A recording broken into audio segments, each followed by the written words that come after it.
President Yoon Suk-yeol made his official debut at the G7 summit by speaking at the expanded sessions on Saturday. There, he pledged to double South Korea's annual aid through the United Nations World Food Program. He also vowed to pour in an additional $24 million to help fight infectious diseases. Our Lee Shi-hoo has details. President Yoon Suk-yeol vowed to contribute to food support and combating diseases in developing countries. He made the commitment at the first G7 expanded session held on Saturday in Hiroshima. Delivering a speech, Yoon pledged to double South Korea's annual aid through the United Nations World Food Program from the current 50,000 tons of grain to 100,000 tons a year.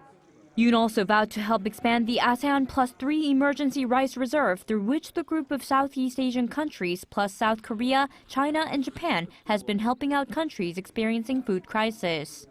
Also beginning in 2024, the so-called KRice Belt program will be expanded to help 7 African countries such as Senegal and Guinea that heavily rely on grain imports. The KRice Belt is a project to share rice seeds and agricultural knowledge with African countries based on South Korea's rice self-supply experience.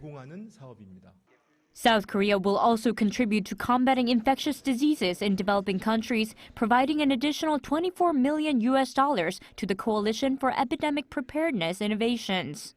At the second expanded session focusing on climate and energy, President Yoon declared South Korea's joining of the G7 Climate Club established last year to invite interested countries and push them to pursue ambitious climate policies.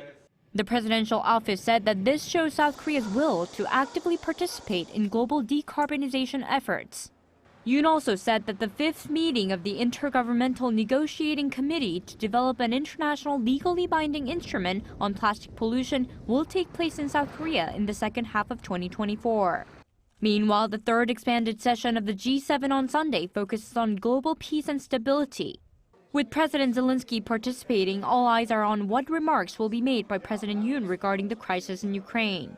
Lee Shi-hoo, Arirang News.